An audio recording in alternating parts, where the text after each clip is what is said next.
Hi, everybody. My name is Abby Burk. I'm the Senior Manager of Audubon Rockies Western Rivers program. And it's a privilege to be with you all this evening. We're going to talk about, I give a little bit of an orientation here. But for me, I focus very much most of my time with Audubon on water, a resource that we all need, including our birds, of course. And so this evening, I'm going to talk a little bit about kind of like why water in the first place, and three big water moments that we can all engage in. And I'm really hoping this evening that we kind of keep things at a higher level, because there can be a lot of complexity in Western water. Personally, I am a stream ecologist in the world of water policy and on-the-ground projects and funding for projects going forward. And so I often find myself kind of translating from these different areas, from water law to projects on the ground with stream restoration practitioners, of how we can operate and work together. So this evening, kind of entitled our talk, Water Flows Together, and it's really about the importance of protecting our wetlands and our seasonal streams. How we work here in Colorado as a headwater state serves to support birds, wildlife, and the people of Colorado and everybody downstream as well. When I talk about us being a headwater state, it's because we have 8 major river basins in Colorado, making their beginnings here and flowing downstream across multiple different state lines. Big rivers like the Platte, like the Arkansas, like the Colorado, as well as the Rio Grande, among so many more. So for me, I would love it if you are comfortable with introducing yourself in the chat. I know we are talking predominantly with Front Range folks, but if you're in some place different than the Front Range, or just even if you're in the Denver area, please say hi. I'd love to know where you are from, where you're calling in this evening to enjoy our presentation, and have you been out on any rivers this year? This photo here is from an early river season trip that I was privileged to go on the San Juan River. It's my first time on that river, and being such a river gal myself, with kayaking and rafting, it's always remarkable when I get to be on new water for the first time. So I hope you've had a chance to get out on some rivers, or even just being on and around rivers this year, as we kind of move into the fall and the winter season, kind of our low water months going forward.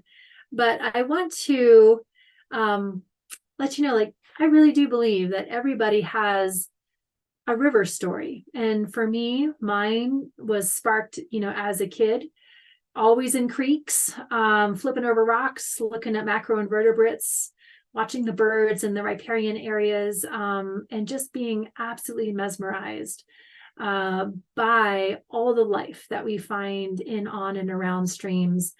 And so for me, my river story became fairly large, kind of quick, and it's really focused around the Colorado River. So it's a privilege and an honor to be working for Audubon Rockies and really working on these policies and projects that help support all of our rivers, and particularly the Colorado going forward. All right. Audubon, our water strategy is one of our core pillars in our strategic plan. We work to protect birds and the fresh habitats that they need and we need through policy work, on the ground projects, and funding for freshwater habitat restoration.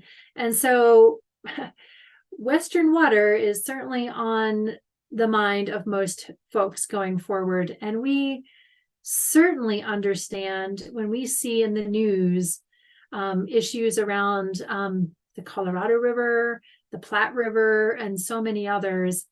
We have an intrinsic understanding as being connected by water and birds that healthy rivers support all of us. And I was really pleased to look at the DFO mission to promote interest in the study and preservation of birds and their habitats. And we share that goal very closely together. And again, it's a privilege to work across all these different horizons to bring people together, because if anything right now, the work that we do in Western water to provide reliable supplies for birds and people covers all of these areas that you see here on the right-hand side of the slide.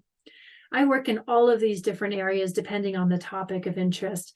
But what I find most right now, because Western water can be so complicated, but yet so simple that water is life. What I find right now is the bulk of my work is really around water awareness and fluency, from the public all the way up to decision makers to working across different state agencies. This is really about bringing people together to understand water, this resource that supports and connects every one of us every single day.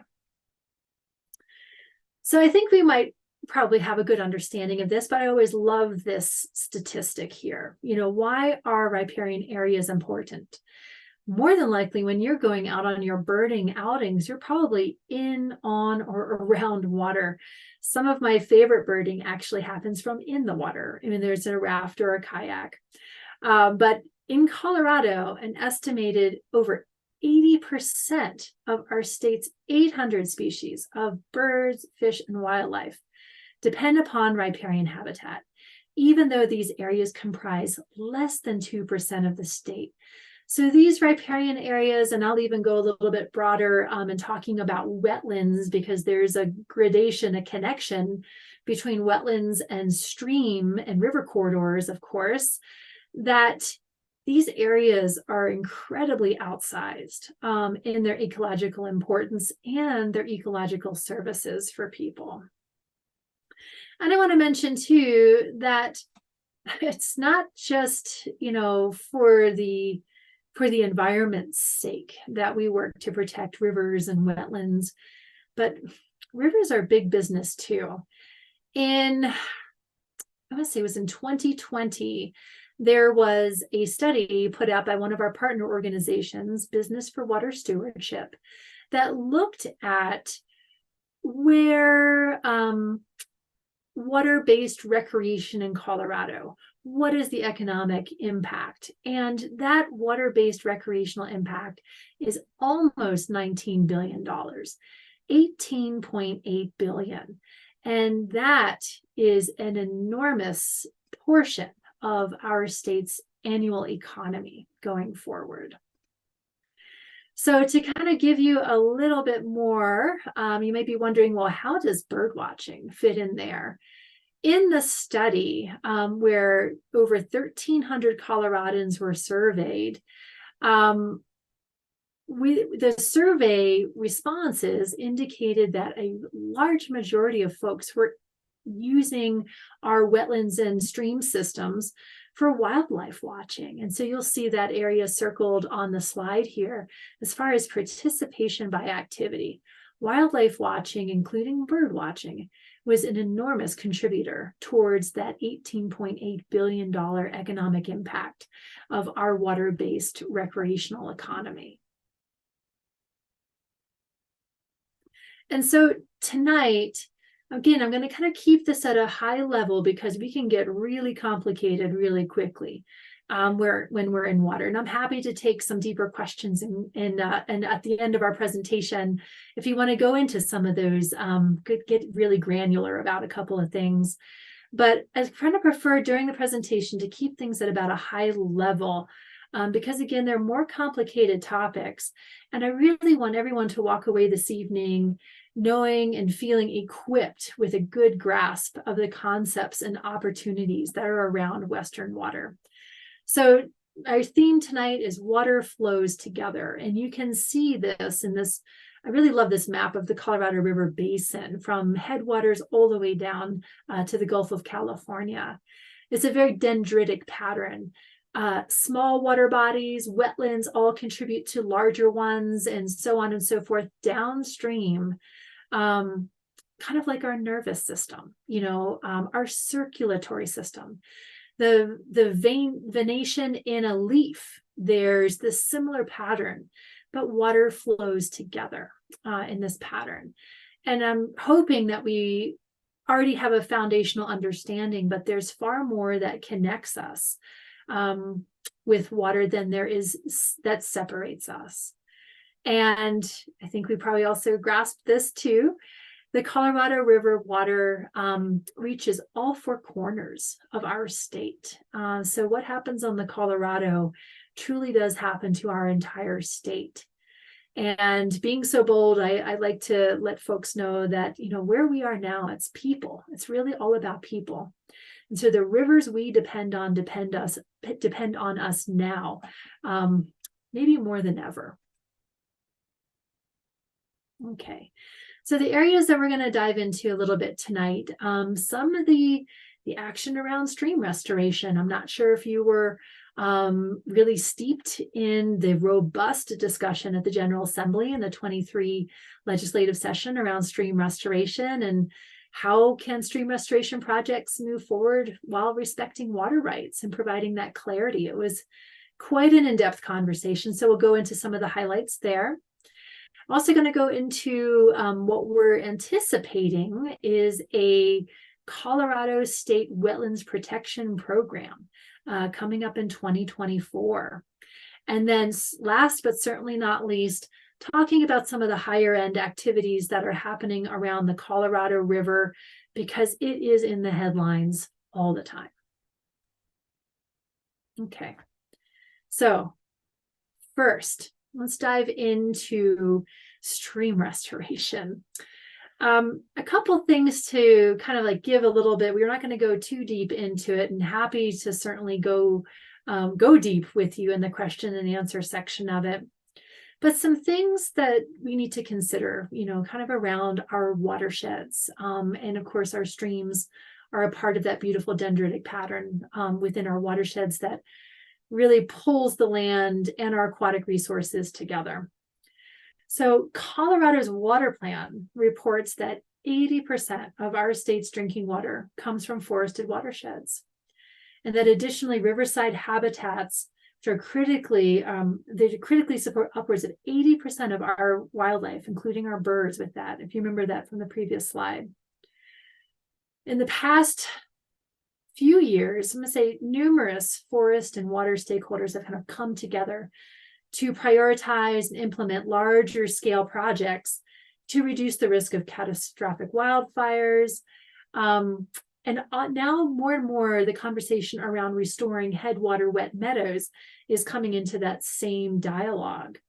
I found that folks come into the stream restoration conversation either from a wildfire perspective or from a water supply perspective.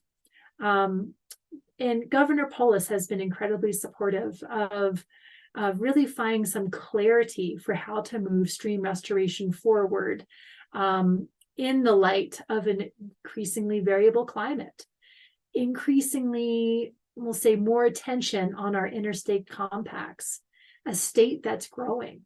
And how do we incorporate our Western water prior appropriation system with all of our water resources? So before we dive in, I want to give you some of the statistics of why stream restoration was so important. Colorado has over 105,000 miles of rivers, and about 61% of smaller streams and about 97% of major rivers have experienced floodplain or riverscape riparian alteration. And so the floodplains may be not functional at all or partially connected. And that's a real problem. Climate change impacts from drought, less snowpack, fires, it's all magnifying the problems that our degraded and incised streams cause. So this floodplain alteration data is consistent with an EPA finding in its 2013 and 2014 Western Mountain Ecoregions Rivers and Streams Assessment that ranks riparian vegetation condition from poor to fair on 67% of the streams.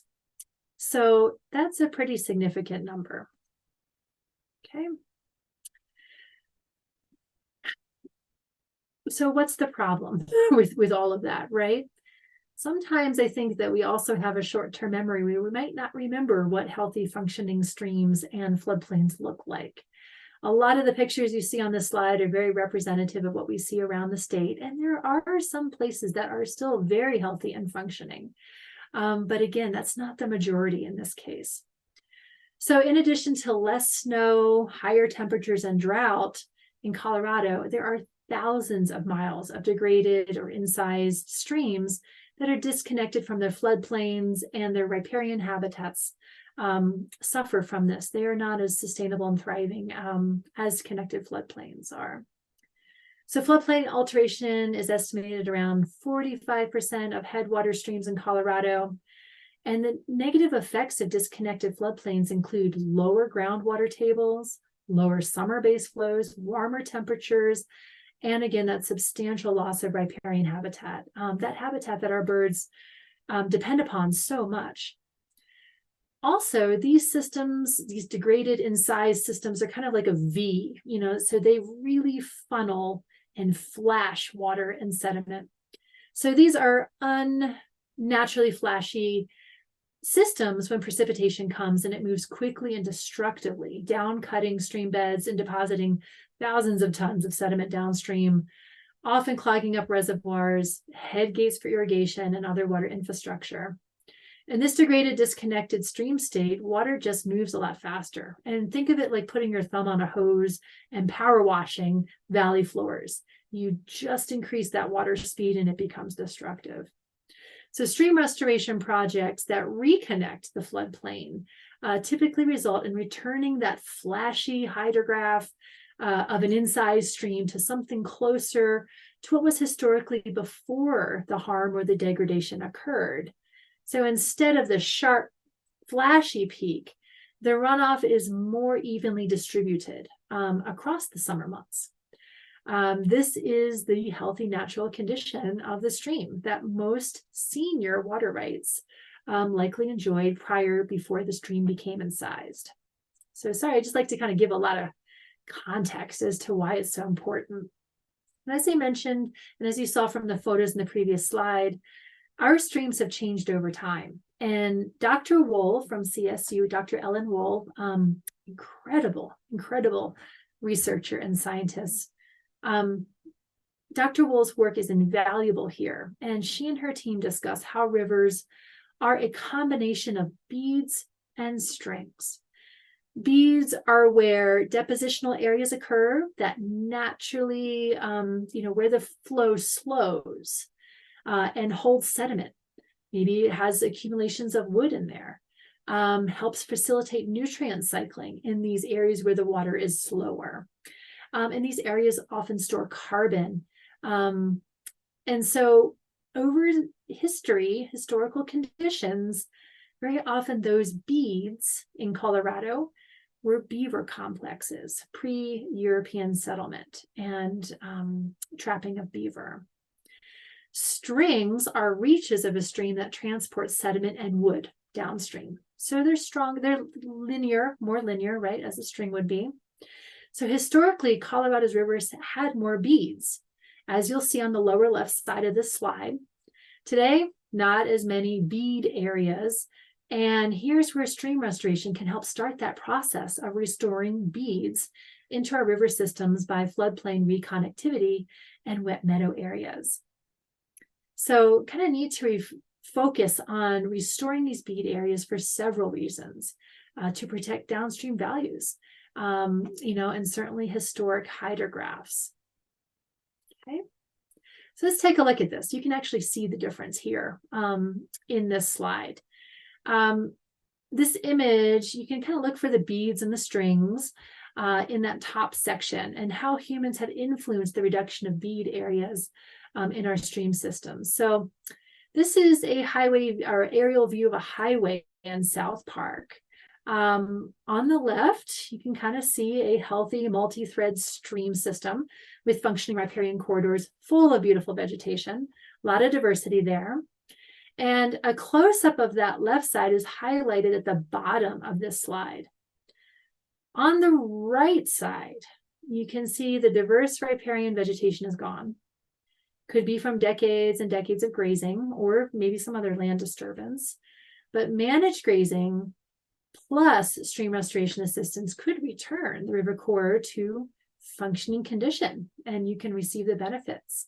Stream restoration kickstarts the river processes coming back that really provide this beautiful riparian vegetation, an opportunity for wildlife and greater filtration and so many other benefits that people need as well. Okay. So I don't want to go through this entire slide, but I wanted to make sure that you have some of these top values of healthy headwater streams and wetlands, in addition to providing critical habitat for our birds. And the beautiful thing is that when we have healthy connected floodplains, healthy functioning stream systems, they self-sustain with very minimal investments, unlike some of our gray infrastructure like reservoirs, head gates. Think of things with concrete, right? They always take some sort of sometimes significant maintenance over time, and in significant investment kind of in perpetuity for maintaining their safety and function. Okay. All right. So let's take a look at this again in kind of pictures. You know, a lot of the work that I did, I kind of worked as a technical advisor with Department of Natural Resources and stream restoration, and so many different legislators and other agency technicians. What I found is that if you can communicate in pictures, we have now created a common vocabulary of understanding. And so I really like this concept that was brought forward by the Pitkin County Healthy Streams Program. And it is just a remarkable way of thinking about, and I'm sorry, this slide is from the Biodiversity Initiative. And, you know, in cooperation with Pitkin County, and this slide just illustrates the incredible ecosystem service values.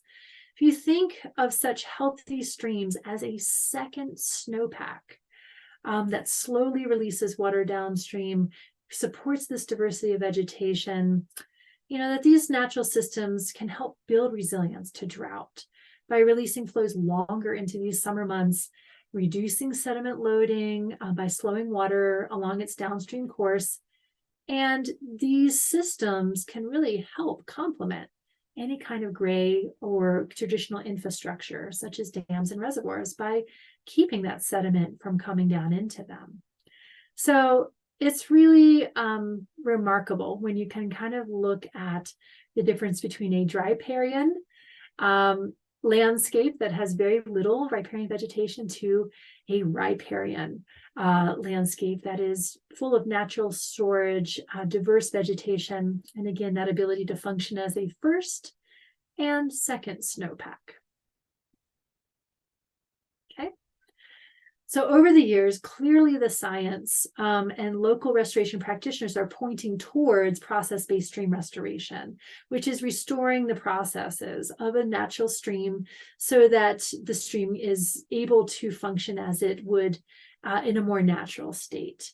The public is aware of the need for stream restoration, whether it's from public safety, reliability, water supplies, maybe it's recreation. And right now there's generational federal funding available for the next three years, roughly, for stream restoration and watershed restoration work. So it's very critical that we're able to kind of talk about process-based stream restoration. And as Division of Water Resources has been under the strain of administering water rights and an ever tougher reality of climate change impacts like the 20-year drought, higher temperatures, less snowpack, less runoff, in addition to compact issues, Division of Water Resources has had to closely examine lots of aspects of water administration, including stream projects. So in the past few years, there became a need to provide clarity on where stream restoration can occur without being subject to administration, not only for stakeholders who support and organize stream restoration projects, but for Division of Water Resources staff. Okay, and this is also found in our water plan. This is some language right from our water plans update, that for thriving watersheds in the thriving watershed sections, that our efforts must increasingly seek to create more opportunities for larger landscape scale watershed restoration projects that provide these amazing multi-benefits. So all of this rolls up to the momentum of why now for stream restoration. And so in the 2023 General Assembly, the General Assembly in 2023 took on this tricky issue. And there was quite a significant discussion around this. Senate Bill 270 is a dynamic effort that was led by Department of Natural Resources, particularly Kelly Romero-Heaney, who is the Assistant Director for Water Policy for DNR. She's been the point in bringing so many multiple sectors together, and it was a real privilege to work with her to kind of find a fix for how stream restoration can proceed while respecting water rights in a way that all parties are satisfied. And I won't go into all of this, but I wanted to show you kind of an extraordinary timeline of events and how this bill kind of evolved over time.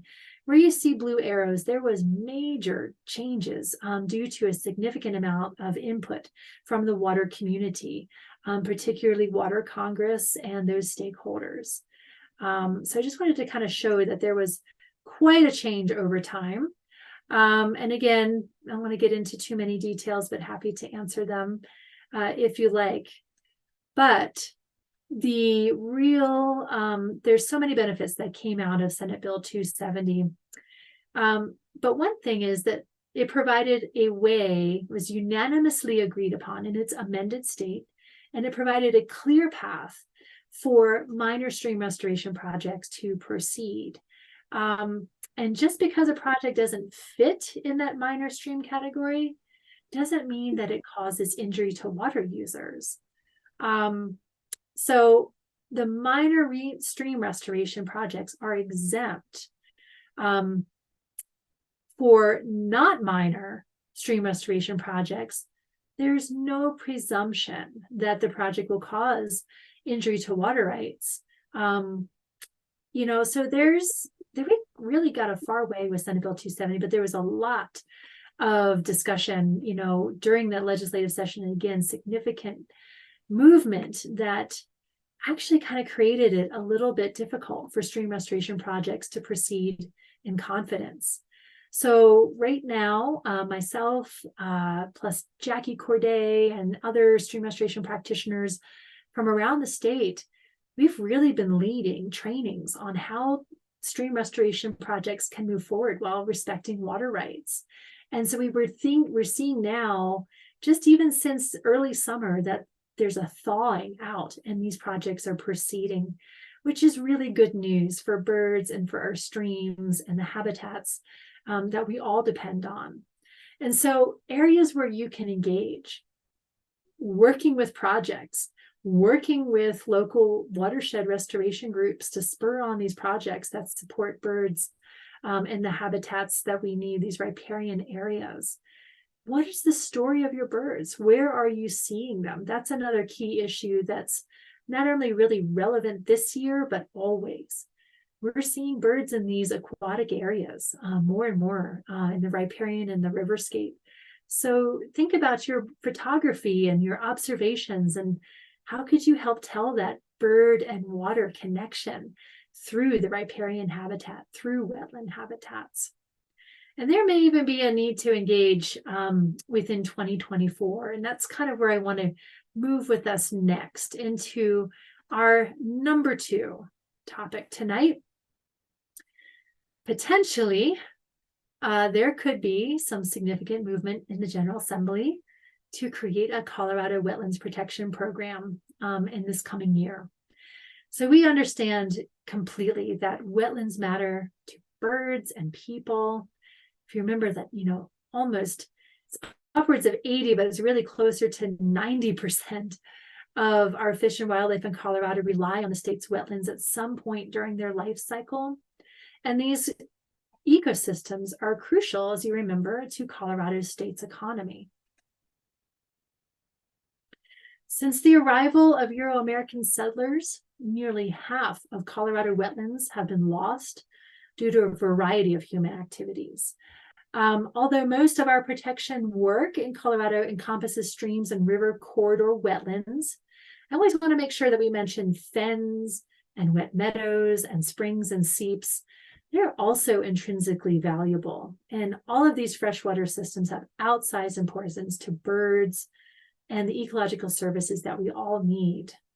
So again and again, you've probably heard me talk about the art of translation and the art of peopling. It's really bringing people together in a way that they understand the issues and can make informed decisions. And it's really where our freshwater protections are coming from. So you'll hear me say translation again and again and again. Okay. If you remember, maybe in 2021, there was an early attempt to possibly stand up a wetlands protection program due to the Trump administration's navigable water protections rule.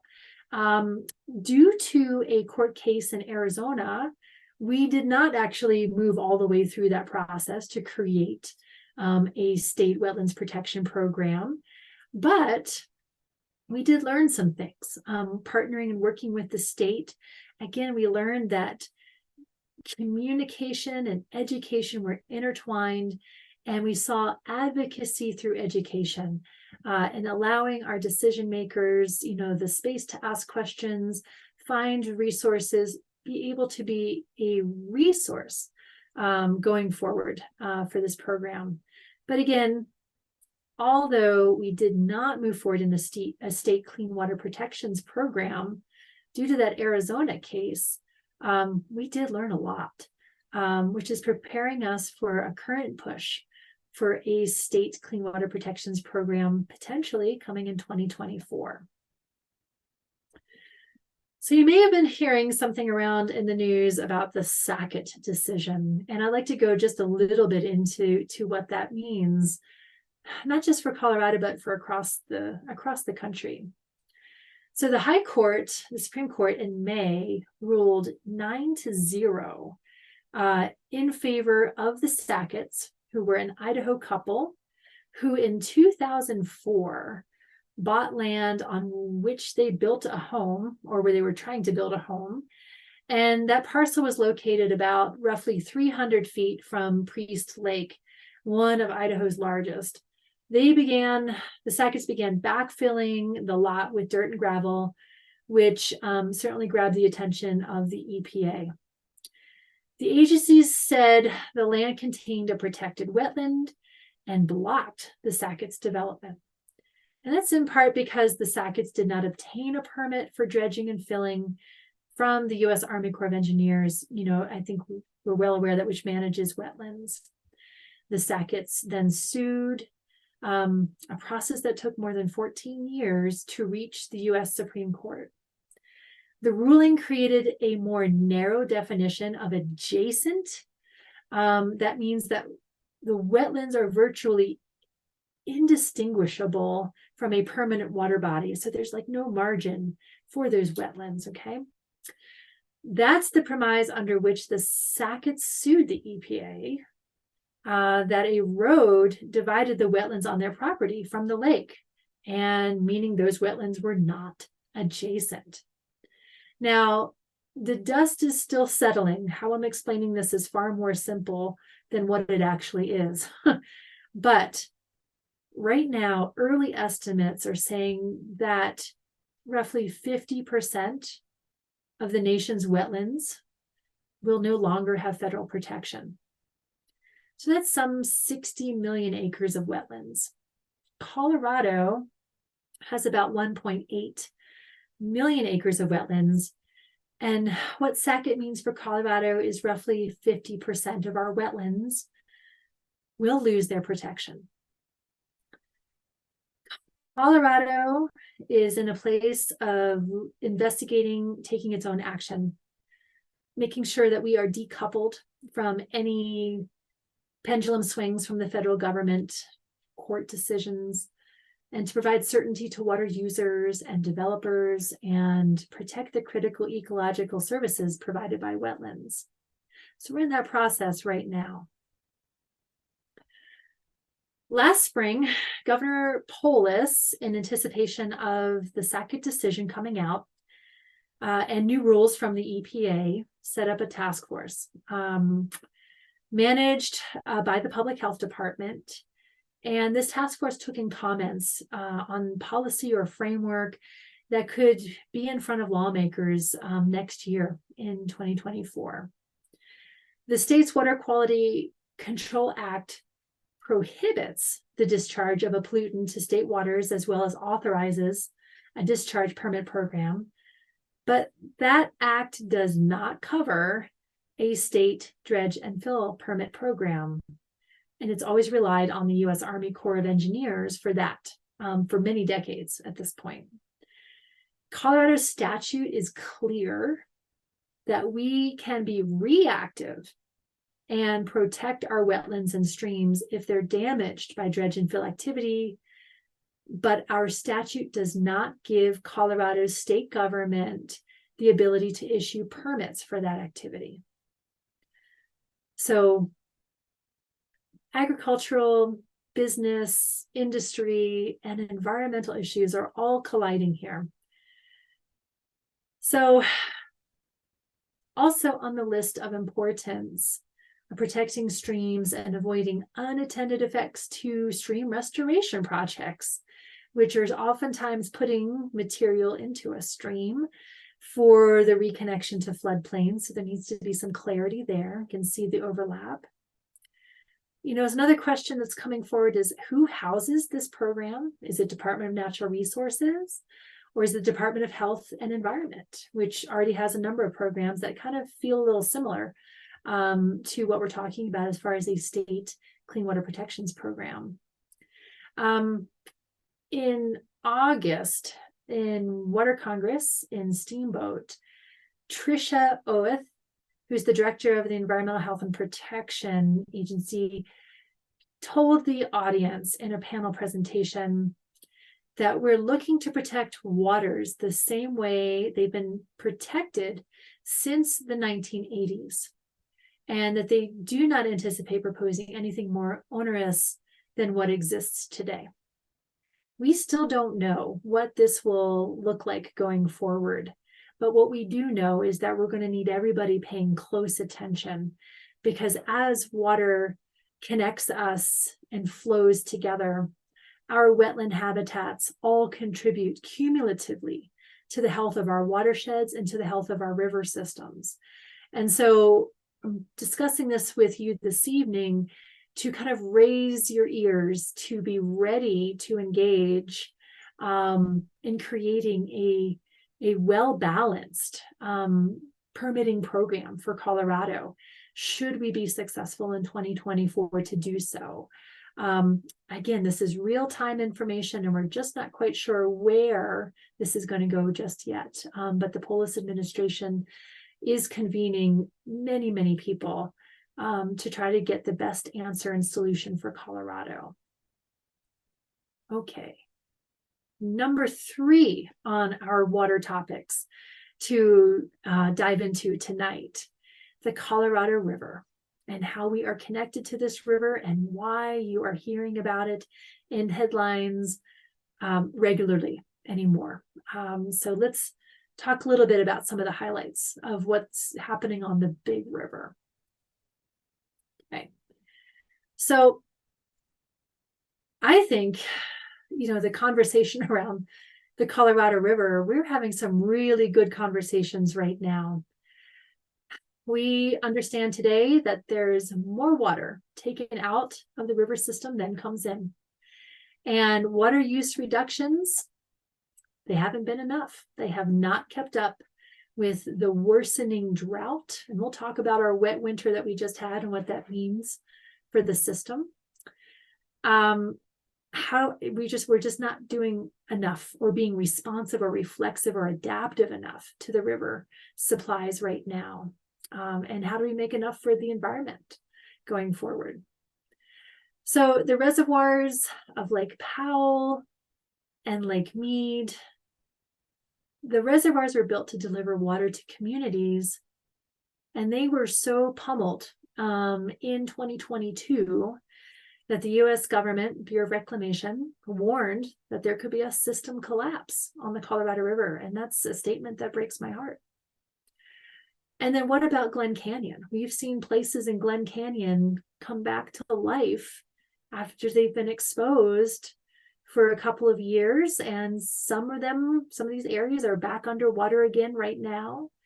But what do we do with Glen Canyon and all of the cultural ancestral sites that reemerged?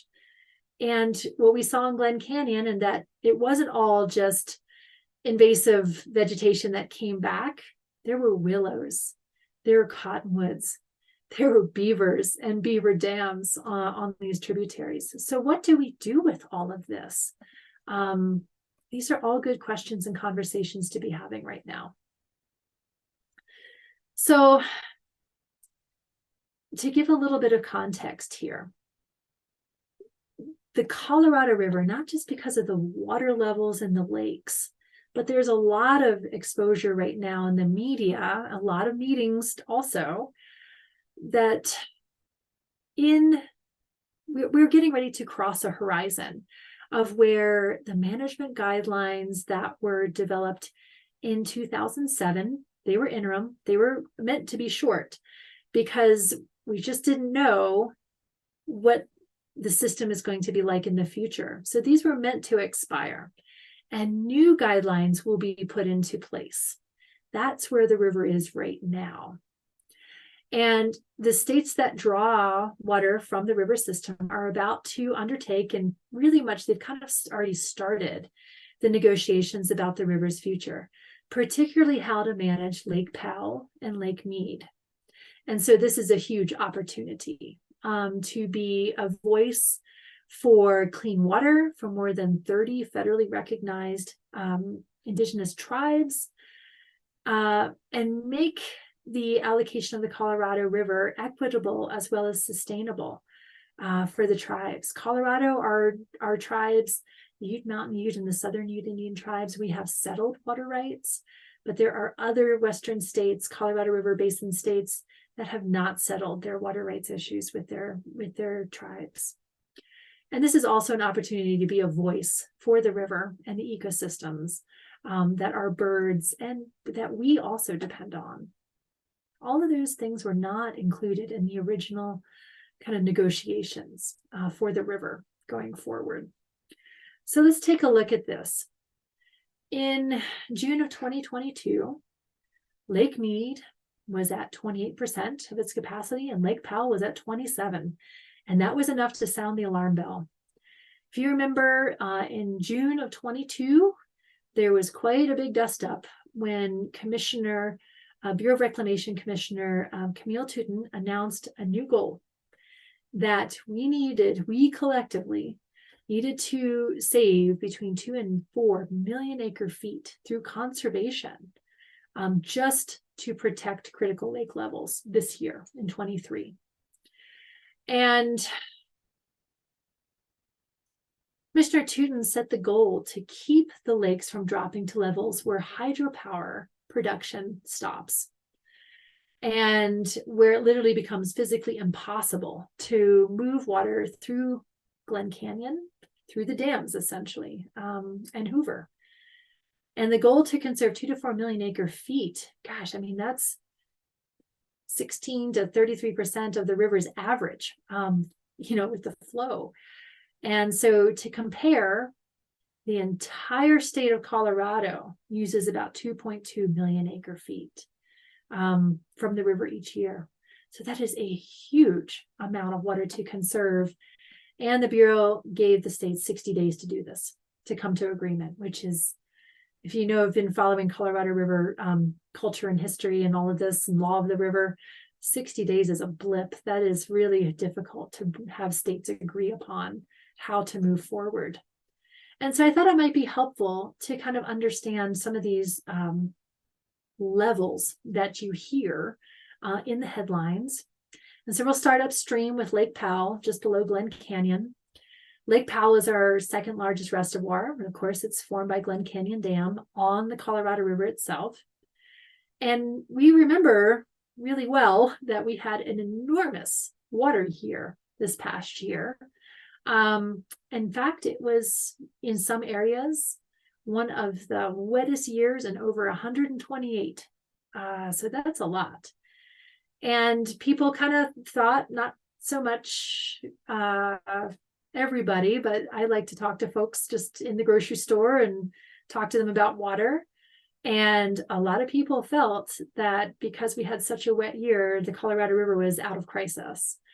And in fact, it would take at least 5 years, like we just had in a row, to recover the system and to help stabilize it.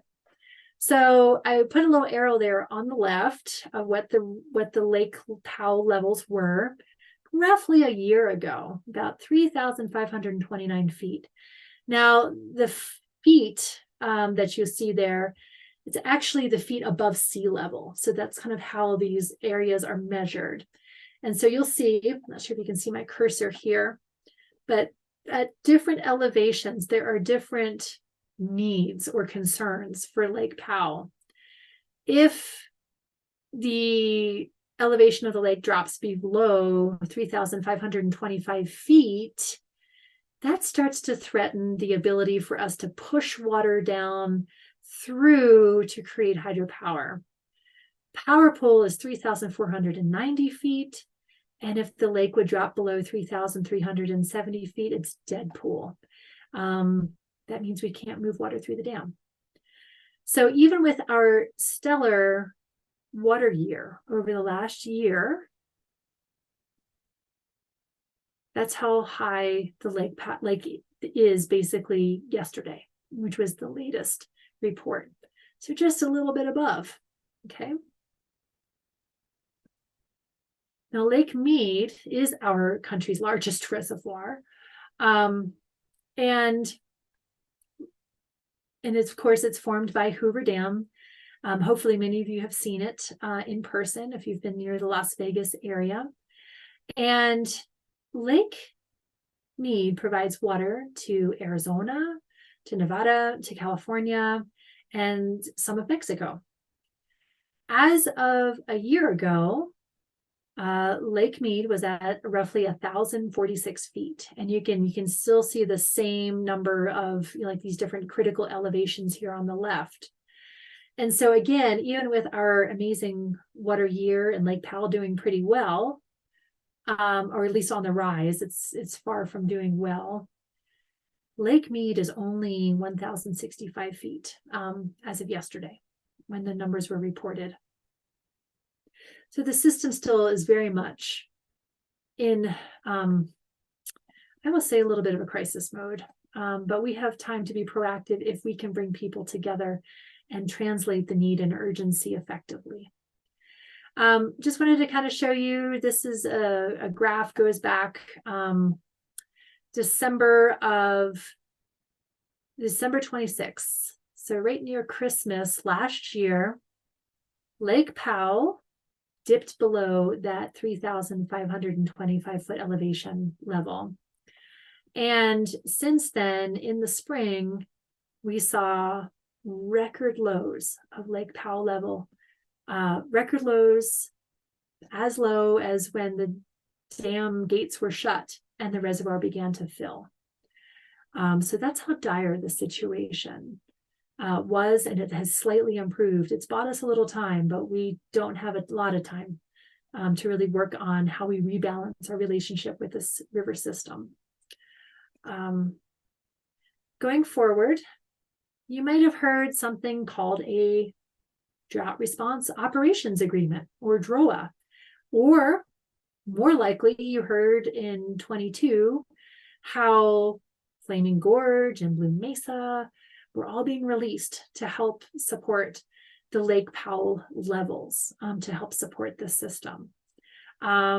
So that's a framework that helps to kind of manage the Band-Aid responses that these bigger reservoirs could potentially help on Lake Powell.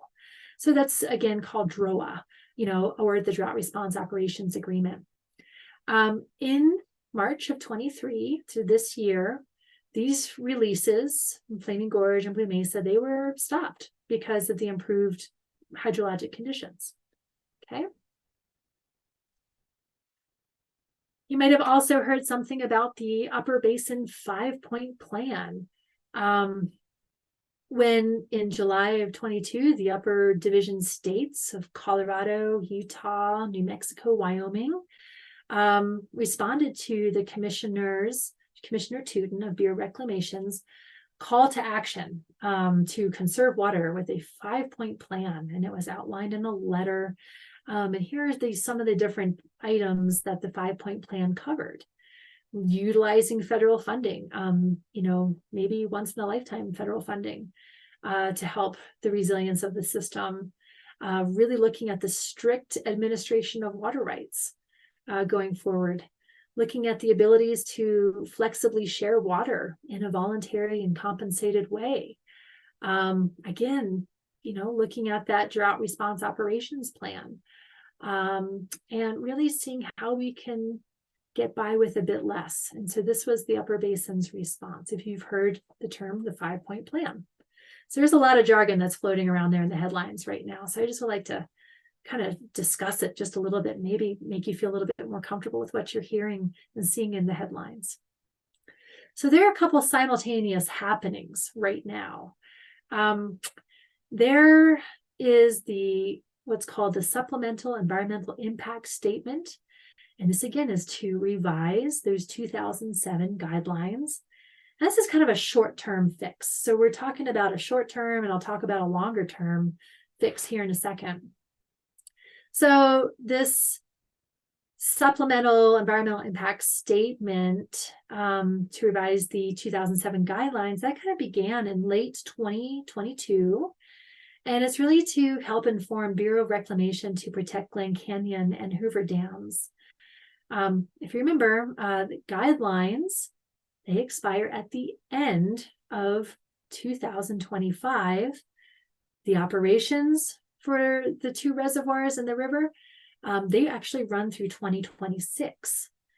And so the Supplemental Environmental Impact Statement could change Lake Powell and Lake Mead operations in the near term, in the very short term. Because as Lake Powell maybe gets a little bit higher than Lake Mead, there are equalizing flows that basically sends water from Lake Powell through Grand Canyon down to Lake Mead to help bolster Lake Mead in California, Arizona, Nevada, and Mexico, respectively, from there. And so the Bureau of Reclamation released some findings of some different alternatives for action, and they were all actions that were downstream that the lower basin states would undergo. And the lower basin states kind of negotiated a different proposal that was going to conserve some water, about 3 million acre feet. And I believe that is still in deliberations. So this is kind of what or in review rather. So this is the short-term fix. I'm not going to get into too much of the Supplemental Environmental Impact Statement, but again, it's just there's a short-term and a long-term fix.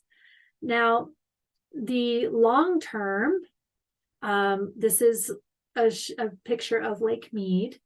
And I have a picture of me in that lower left-hand corner with 1 foot on each side of the Colorado River in Rocky Mountain National Park, up in the Colorado River headwaters. And this problem goes all the way downstream as far as working to balance our relationship with the Colorado River.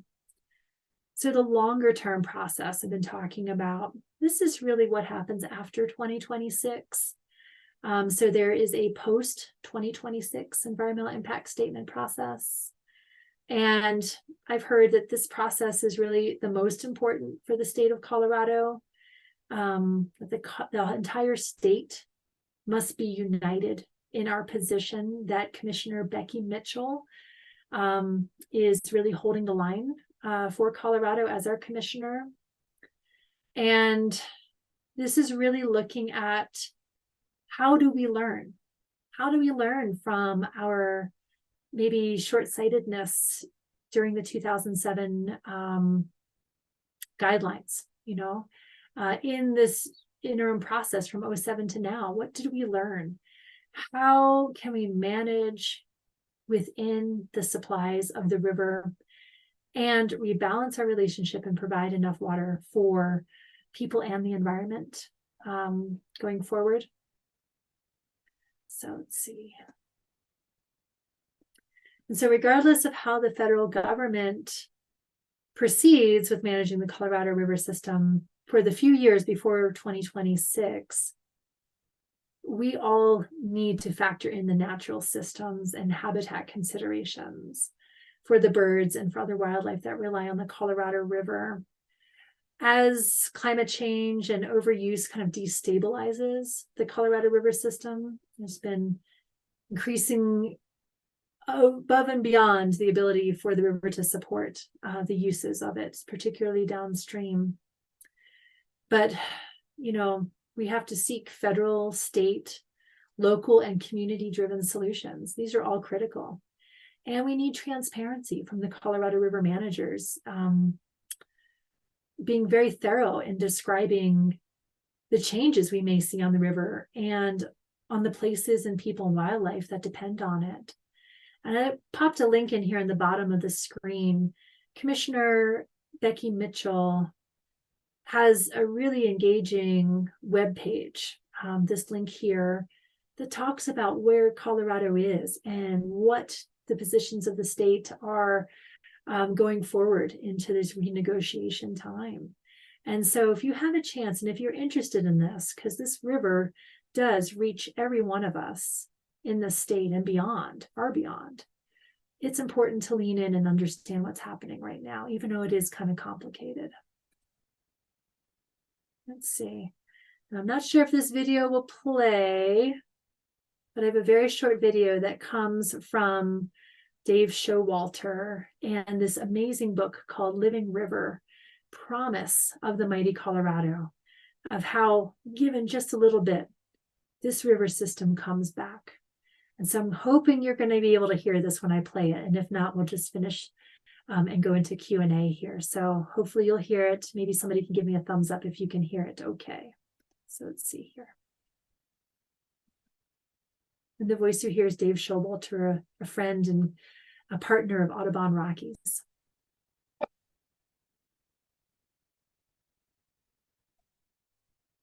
Have you been to the river? Have you witnessed the miracle of life wherever she flows?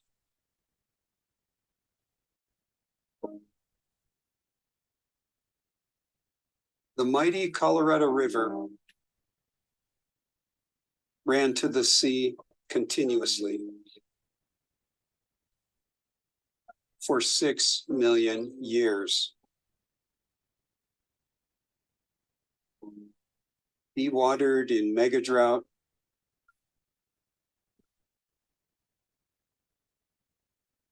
her purpose to flow is pure.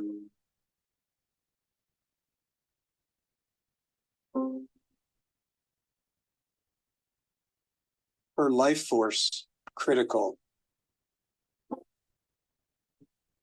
to 40 million humans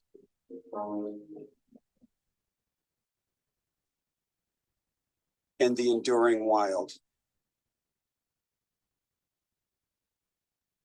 From the Rockies to the Gulf of California, all tethered to healthy flowing rivers.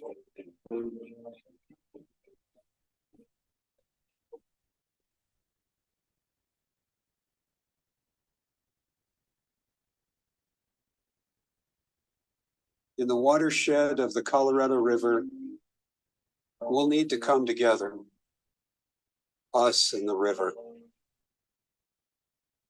reimagining our relationship with water.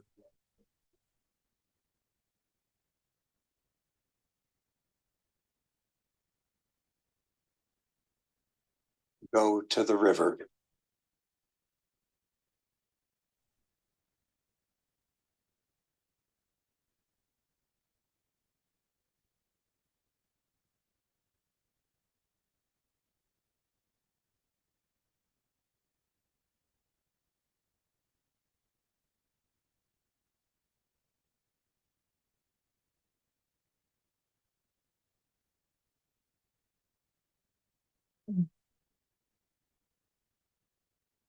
And Dave was inspired by this book to come along with us on Audubon's river trips, because I really believe in connecting and reconnecting people to their rivers and watersheds in a very experiential way, whether we're birding as we're floating and birding around camp and these amazing tributaries of the Colorado River, and occasionally the Grand Canyon itself. And Dave has come with us on these trips and was so moved by that connection to tell the story of the river, that when we do come together, we have the ability to create better choices and rebalance our relationship with the river and provide for all the people connected to it, as well as the ecosystems and the environments, all the wildlife, birds, fish, and beyond.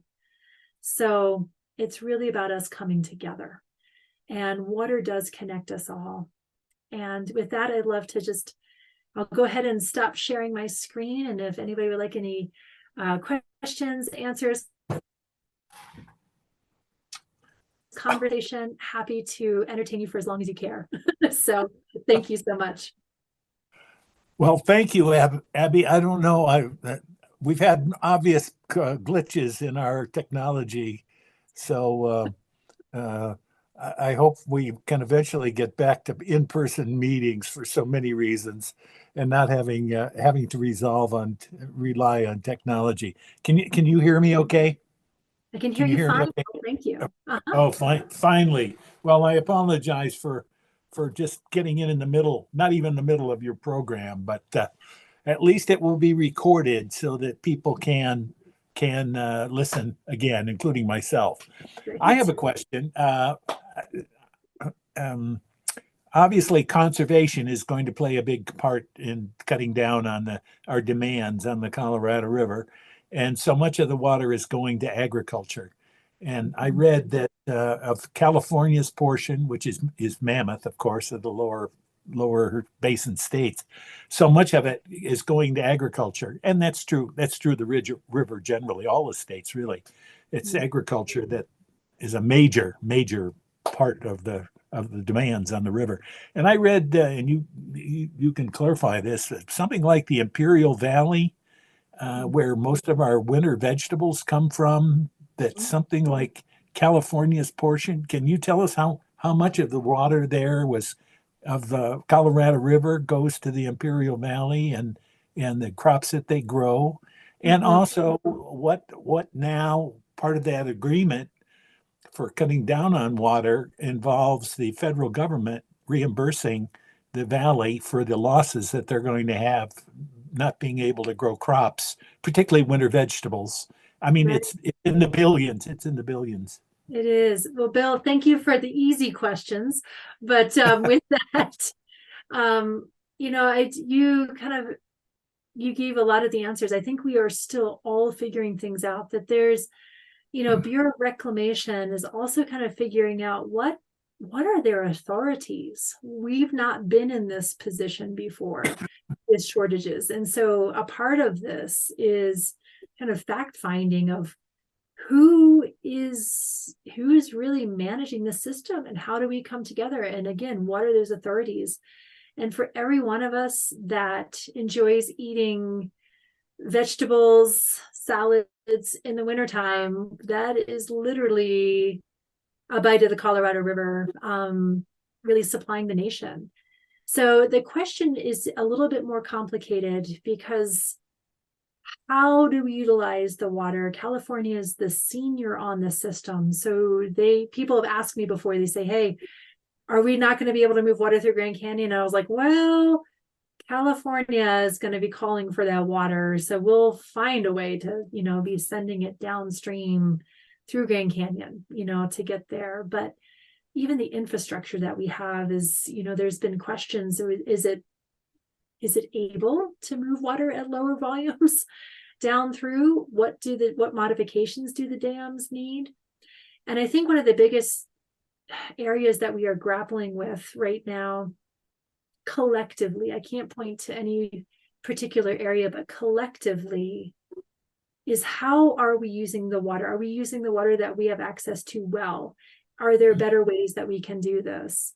The answer is undoubtedly yes, and that it's going to be a system-wide approach with some real conservation measures happening in the lower basin states going forward. So I'm sorry I don't have the numbers right off the top of my head for you with that. Just a little bit out of my territory, typically working in upper basin, but we are in the midst of again being able to bring people together and realize what's at stake, translating that, coming together with solutions that respect the people involved. And it's difficult. The decisions are difficult. I can say that for sure. And the states are working their way through the process, but it's a hard conversation right now. So as Audubon's policy, I know you're probably promoting xeriscaping for everybody. And also on the Colorado level, I always can't understand why we are still allowing lawns in the new developments. Why? I can see it's very expensive to convert. I've gone through that. But why some of these new developments are, and I know some of them are taking steps to conserve, but still Kentucky bluegrass is still going on in some of these new developments. And what's Audubon's stance on that, particularly on the state level, say, because that's what affects us. Absolutely. I think it was in 2021, maybe 2022. But there was a turf removal bill that went through, and we were strong supporters of that. And if folks haven't checked out, if you would Google Audubon Rockies Habitat Hero, there would be an entire program and list of resources that will come up that supports pollinators and birds for native landscaping, at your home. And that program has been so successful because it's connected people not only to birds, but their water usage, and being able to create those personal stewardship choices and how we utilize our water. And it does scale. And you're right, there are subdivisions that go in with Kentucky bluegrass. Thankfully, it's getting smaller and smaller.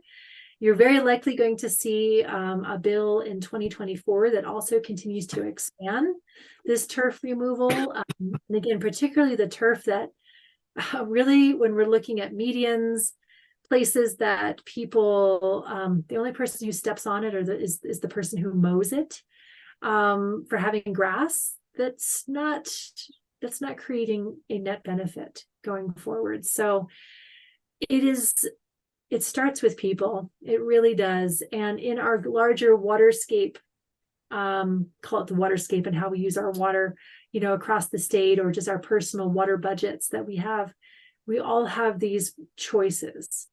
Literally looking at the water that comes out of your tap if you're not on a well and saying, hey, this is a mixture of this, and this rivers. This water that I'm utilizing is not supporting the river because it's moving through my household or my immediate landscape. So how do we make those choices that really support what we believe in? And it's less water for a greater multiple benefit for all. And that's been Audubon's stance, and really encouraging folks to go to native plants to try to create these mosaic landscapes that our birds and pollinators increasingly depend upon going forward. So thanks for the great questions. It's one of my near and dear to my own hearts, as well as is native landscaping.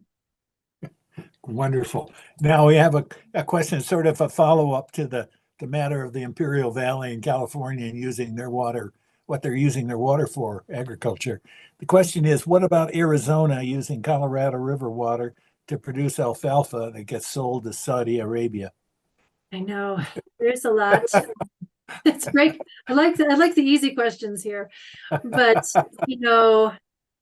what it's also letting me know is that just as much as we Colorado, we Upper Basin, we're very aware of what's happening downstream in the Lower Basin. And I have to say that coin flips both directions, that there are looks upstream to how are we doing our business with our water and everything. So to me, it's always very interesting because there's such a people component to the questions and how we utilize our water. And Arizona is really grappling with a lot right now. The need for sustainable groundwater management in that state. I mean, that, it's not coming from the river. Oftentimes it's coming from groundwater right now. And, when we're talking about sustainable, resilient resources, it's into fossil water that will not be replenished in a millennia potentially going forward. And so again, there's stewardship choices, and as a Coloradan, can't necessarily say how Arizona needs to be managing that, but a lot of folks are certainly looking at those alfalfa exports as water exports, because it's such a water intensive crop and it's leaving the state, going internationally. So there's definitely a lot of watching upstream and downstream for how folks are using water right now. So sorry, I don't have a direct answer with that, but it really comes down to our values and how we believe our water is working for us and our local environments the best. And I think we're getting ready to make some really hard choices. Well, with climate change, the long-range forecast is for hotter, drier climate here in the Southwest. Mm-hmm. So you said that we'd need 5 years of wet weather just to bring it back, the dams back up to a reasonable level. Absolutely. So what do you see is the worst scenario for people to really bring it home to them? What a scarce resource water is becoming. I mean, yeah.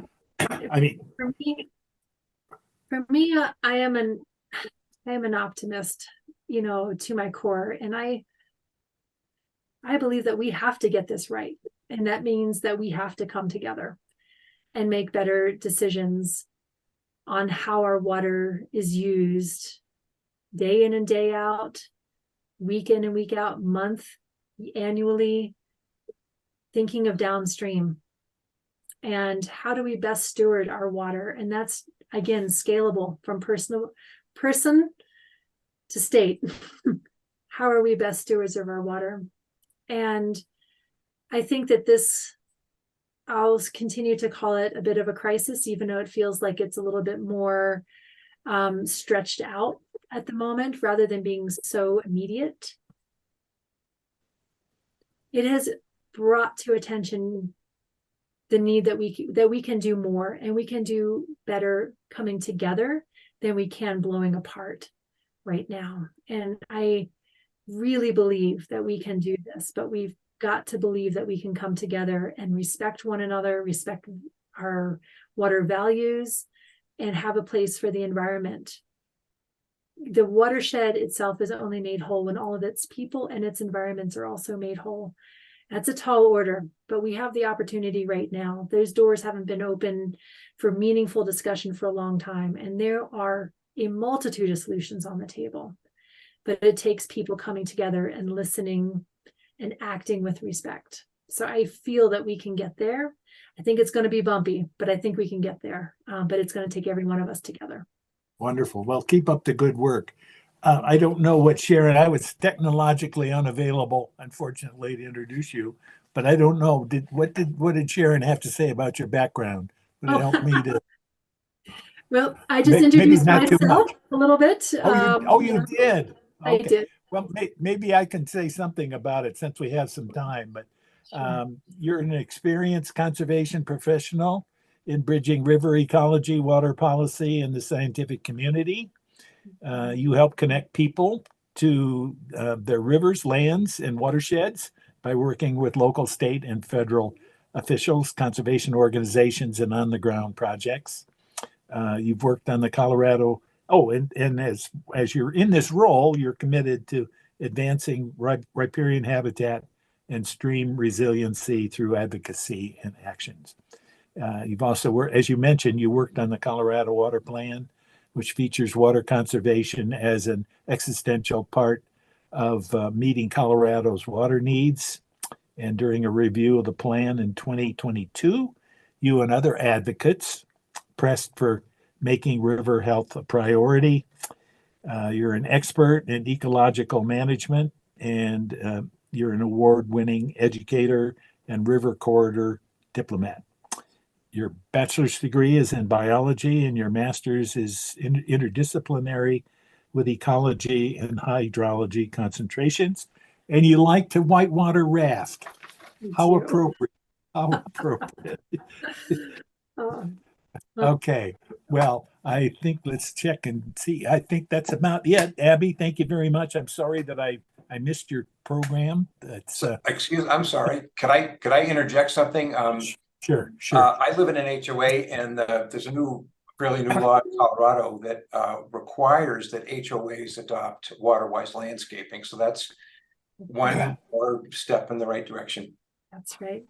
Jim, you're absolutely right. The HOAs that was a hard domino to fall with this, but I really appreciate the persistence of everyone who's worked on that issue, because that's really how we have scalable benefits. And, to leave us with one word, that the river that we all depend on depends on us right now.